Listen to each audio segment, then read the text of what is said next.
Welcome and thank you for being here. Joining me today, I'm John Donnelly, Chief of the District of Columbia Fire and EMS Department, and I'm representing the Unified Command Team that is operating today. I'm joined today by Deputy Mayor Lindsay Appiah, Metropolitan Police Department Executive Assistant Chief Jeff Carroll, Clint Osborne, the Homeland Security and Emergency Management Agency Director for the District of Columbia, the Military District Washington, the Metropolitan Washington Airports Authority, from both the fire and police chiefs, the United States Coast Guard, the Maryland State Police, the Virginia Department of Emergency Management, and the Virginia State Police. And I'd like to thank all of them for being here as well. We are here at Reagan National Airport with our Unified Command Team, and we will provide an update on where recovery efforts stand. We'll also give more information about the cadence of updates from Unified Command going forward. I'm joined today by Terry Lyric from the Metropolitan Washington Airports Authority and the other members of the Unified Command Team. As we continue to learn more about the victims, we are sharing our prayers and condolences with the families of the loved ones and those who were lost in this tragedy. And I want to thank again our response teams for their heroic efforts over the past 30 or so hours, including the team on this site, as well as the teams that are supporting the families. This is heartbreaking work. The National Transportation Safety Board is leading the investigation into what happened, and they will be providing updates later this afternoon. We will not be talking about the investigation in this conference. So Terry Lyric from the Metropolitan Washington Airports Authority will now provide an update on airport operations, and then I will update you on the activities since our last briefing and the activities over the next operational period. Thank you, Chief. Again, my name is Terry Lyric. I'm the Vice President Airport Manager of Reagan National Airport. I just kind of wanted to give an update on where we stand. As we know, the airport is open and operating. We are in a reduced capacity and a reduced arrival rate due to the proximity of the recovery site. We do have 2 of our 3 runways that are closed. So as always, we do want to encourage passengers to reach out to their airlines for any potential flight delays. Typically a full schedule here at National Airport would encompass about 800 flights a day using those 3 runways. We've had several, obviously, cancellations yesterday. Airlines are resuming as much as possible normal operations. I think we have about 100 flights or so canceled today. I do want to just recognize a lot of the airport teams who work behind the scenes, and we are here to support and coordinate with the ongoing recovery efforts, as well as working with NTSB in their investigation. With that, I'll just turn over my remarks to the next speaker. Thank you.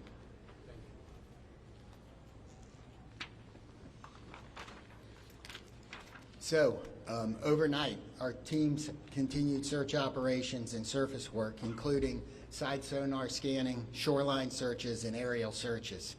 Also, 2 Coast Guard cutters have arrived on station, and you may be able to see them out there on the water. Other efforts off-site included the NTSB, American and PAL Airlines, and district officials meeting with families at the Family Assistance Center and providing the support that they need to get through this horrible event. We've identified we have recovered 41 sets of remains, and 28 of those victims have been positively identified. And as of 6 a.m. this morning, next of kin notifications have been made to 18 families. Going forward with our recovery operations, search teams will continue to work the site. We'll do side sonar scanning, searching the shoreline, and aerial operations. Our dive teams are working in targeted areas, and additional Coast Guard assets will arrive this afternoon.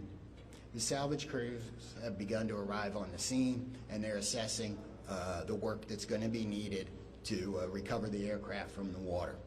We expect those operations to begin no later than tomorrow afternoon. The teams are also working the shoreline down the river, as we do expect some debris to be dragged by the current, And if members of the public believe they have information or have discovered potential wreckage, we're asking you not to touch it and to call 911, and we will send somebody out to get it. Supporting the response team. This has been a tough response for a lot of our people. We've had over 300 responders operating at one time, and I think we've got about 500 people that have worked through the site. So the Unified Command has activated peer support for its first responders to make sure that everybody has somebody that can help us get through this.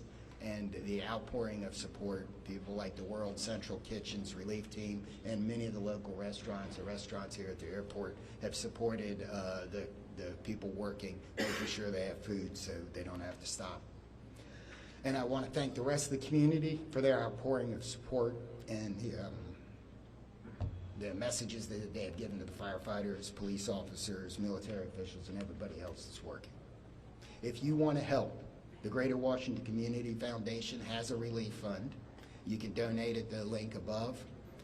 We also, be careful, avoid your fundraising scams, only trust verified sources, and ways you can help is to amplify that message using trusted sources on social media. Exercise patience through the transition as this impacts the region. Things like the delays at the airport, people are going to need your grace. Yeah, I know we've got a lot of vehicles around. We've got some areas closed that are normally open to the public around the river, and we need your patience in that. Check in on your friends and neighbors, and if you're feeling anything about this event, please call the crisis hotline, talk to a medical professional, and you can use 988 on your phone. What do we got here? Is that the last one? So with that, we're going to be able to take a few questions. I'm going to start over here, and we'll work our way across. 1, 2, 3. Yes, sir. Hi, it's Campbell Roberts from the New York Times. Can you talk about the FAA's decision to restrict helicopter flights in and around National Airport? So the question is, can anybody talk about the FAA's decision to restrict flights in and around National Airport? I don't believe we have any. So that's probably beyond the scope of this interview. You'll have the NTSB later, and that's something I might ask them. Yes, sir. Chief Skylar Heather with CBS News. Given the time that has passed, can you describe the conditions right now as it relates to the recovery process and whether you all think that y'all will be able to recover more bodies? Okay, the question was, given the time that has passed and the conditions outside, do we believe we're going to be able to recover more bodies? And there's a lot of challenges with that. So I'm going to answer that one. I'm going to say that, yes, we expect to recover all of the bodies. We have that's why our teams are still working. We're going to have to work with the salvage company to do some of that work. Yes, sir. If I may ask a question on behalf of the Reagan National Airport. This is Alex Capriello with News Nation. A lot of questions now circulating about the crowded airspace surrounding this airport. Also reports about other close calls, including 24 hours before the fatal accident. We've seen the FAA take the position of restricting the airspace, specifically Route 1 and 4 for choppers in this area. What is the airport's position about potentially toning down some of the air traffic around this airport, and should this have been done sooner, specifically the restrictions on the airspace for choppers on Route 1 and 4? Yeah, sure. The question was regarding air traffic, helicopter routes up and down the Potomac, right? That is an FAA responsibility. The airspace is controlled by the FAA. The airport does not have any responsibility outside of the surfaces, the airport itself. But most certainly, this has been conversations that you've had, and when it comes to safety for the airport, for the passengers that come in and out of D.C.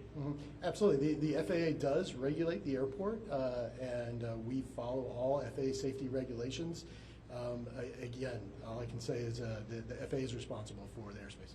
And very briefly, a question for the chief. Sir, how long do you expect it to take for the salvage to be removed from the river to recover the bodies and do everything that's necessary to bring closure for these families? So we're working as fast as we can. I'm not going to be able to give a timeline on that as there's a lot of unknowns. But we hope that we have we have more salvage equipment here tomorrow, and that operation can begin then. So next three questions. 1, 2, 3. Yeah, Chief Perry Russell, ABC News. How is weather affecting recovery efforts? Rain today, rain forecast later. What are the elements inside the river? How has all of this affected recovery? So the question is, how does the weather affect the recovery operation? In my view, it may slow it down slightly, but all of the units out here, all of the people work year-round in all conditions. We're going to be careful. We're going to make sure we don't hurt anybody else, but the weather we've seen so far is weather we can work in. If that were to change, that would affect it, but we haven't seen that. I mean, one question at a time. Chief, you talked earlier about access to the site and to gain access to that area. We don't think that ice was a real problem that day, but the John Glenn has been out of service for some time. Do you have an update on when that vessel can be put back in So service? the question is access to the site, and the John Glenn is the fireboat for the District of Columbia. So what I referred to on access to the site is things like Gravelly Point being closed and that being lost as a local recreation area while we're working. There was some ice on the river. We made good access to the site with everybody else. The John Glenn, as has been reported, is one of the district's fireboats. It is not the primary asset for this type of operation, and while it's in the shop, it didn't affect anything, and we hope to have it back by this summer. Yes, sir. Mr. Lyric, I have a follow-up question about the runway closures. Grady Trimble with Fox. So you said 2 of 3 are closed because of their proximity to the crash site. Yeah. Can you explain why they remain closed? Sure, absolutely. So the question is, why are 2 of the 3 runways here at National Airport closed? So if you're familiar with the runway configurations here, we have a main north-south runway, and we have 2 what we call crosswind runways. The 2 crosswind runways, if aircraft were to take off or land over the aircraft recovery site that is out there right now, those would be impactful to the operation. So we've elected to keep those runways closed. And to follow up, how long do you expect that to remain the case? And are you saying that if there are still recovery teams in the Potomac, then there's no chance that these 2 runways are going to open, and how does that impact Yep, sure. So the question is asking how long we anticipate those runways to be closed. That's a dynamic situation. We've worked with the FAA. I think what we've communicated is we anticipate, our expectation is a week. However, we'll reassess on Monday, and as the recovery efforts go, it's a fluid situation, obviously. Yep.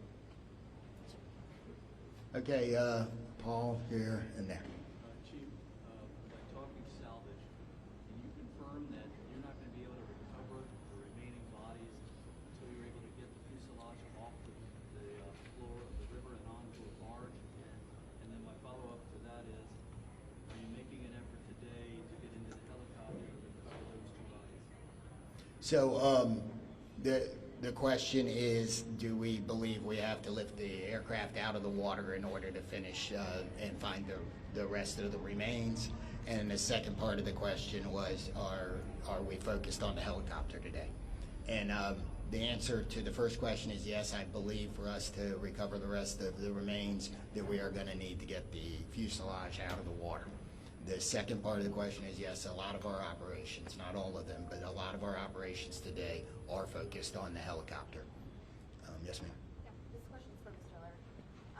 I'm about Fox 5 DC. Can you confirm sufficient staffing moving forward in the tower? I don't know if that's in your scope or if that's... It's not. So the question was regarding staffing in the air traffic control tower. That's outside my scope of responsibility. Chief Donnelly, can you talk a little bit about the role of the station on your teams, and specifically how many people still remain? I know on day 1 there were upwards of 300 mutual aid. Who's still out there?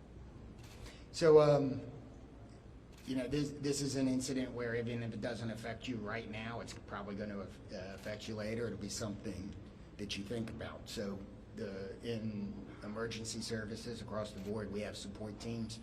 The National Capital Region, all of the departments do. So they've been activated. The International Association of Firefighters regional peer support team has been activated to help support. And the incident management team, as they rotate responders through the scene, are making sure that there are opportunities for them to get the assistance they need. I'm going to ask the Virginia State Police to talk about the peer support he's doing a little bit. I'm First Sergeant Blank with the State Police in Virginia. We are working with our partners. MWA is leading the support for the effort for peer support, but I'm here in support of that effort, and we have several regional partners that are contributing to that, including mental health professionals who are on site from ANOVA and from a nonprofit in the area that are providing support. The Virginia Law Enforcement Assistance Program is also planning to send support, and all of most of the public safety agencies in the region are providing personnel to assist with that effort. Yes, ma'am. Barry Elkhart with DC News Now. I know this is an unpleasant question for you, Chief, but we've been hearing reports of people that live along the river and potentially seeing partial remains coming up on shore. People are seeing this. Is that anything you're hearing towards that way of keeping people away from some of these shore communities? So we're not keeping anybody away from the shoreline for any of those reasons. If we've closed off an area like Gravelly Point here, it's because we have emergency access vehicles coming in and out, and we need the access to the river. We have received some 911 calls about either debris or remains. I don't know that we've actually found any remains. We've certainly picked up debris from those 911 calls. So we're going to do 3 more and go 1, 2, and 3 in the back. Yes, sir. Thanks, Chief. Jonathan Kersley from Channel 9 Australia. This is a question for Terry. Terry, as Vice President and Manager of this airport, what concerns have you had specifically about the congested airspace, and have you ever raised those directly with the FAA? So again, the United States airspace is the safest in the world. Safety is one of our top priorities, and we continue to ensure that the airport is safe for operations. To follow up on that, it wasn't safe in this instance. There have been near misses here before. You would have been made aware of those as manager of this airport. Have you raised concerns with the FAA about the congested airspace around Washington's airport? Yeah, I can say again, we work with the FAA, we're regulated by the FAA, we comply with all FAA safety regulations. But that doesn't answer the question. Yes, sir. Can you talk about how much debris has been removed to Hangar 7? That at some point, will that operation be transitioned to a private company, the NTSB, will hire, or will you guys actually put all the debris in the hangar? So that's an investigation question and appropriate for NTSB this afternoon. We'll take 2 more. Yes, sir. Tom Resnick, Channel 7. I had a question for Terry as well. As far as the airport took a position against adding extra long-distance flights out of here, and one of the concerns was there's just too much already going on. Do you maintain those concerns because they're supposed to start in the next few months? Are you concerned about safety as those extra flights start? Yeah, thanks, Tom. So the question was regarding the additional slots to DCA. As you know, the slots are federally controlled, federally mandated, and we have to follow federal regulations. Are you still concerned about them? I mean, the airport authority was concerned at the time. Yes. Again, we have to follow the federal regulations on the slot controls. Yeah. That's it. Hi, Jim Spellman, Yeah. CGTN. Here, one more question for you. You're talking about the FAA, Congress, federally mandated, et cetera. Where does the buck stop with this accident and ensuring that the next flight to take off from this runway is safe? So again, the question is really directed to the FAA and Congress, I believe. Yeah. Yeah, One last question is right here. You have 41 victims recovered. Are you confident in the location of the others? Where are they? Are you confident that you know where they are? So I think we know where they are. We won't know until we're done. I mean, we're going to continue the search operation, but we've searched a large portion of this river, and we are right there. So, I didn't read. So the question. Let me answer the question again, or let me restate the question. Sorry. The question was, are we confident we know where the other remains are, and that it couples with the question about removing the aircraft. I believe that when we remove the aircraft, that will help us resolve this number. If it doesn't, we will continue the search. Okay. That's the process. You take the salvage, the fuselage out. You're going to put it on just reiterate that process, what that looks like. Removing it, putting it on a barge. Is that right? So some of that isn't decided yet. We'll have to see what the salvage team is doing once they get all of their equipment here. So we may have more on that tomorrow, but so I don't know the exact process today. So thank you all for coming today. We hopefully we answered your questions. We are going to do this again tomorrow. I don't have the time yet, but we will push that out so we can provide the same type of update. Thank you.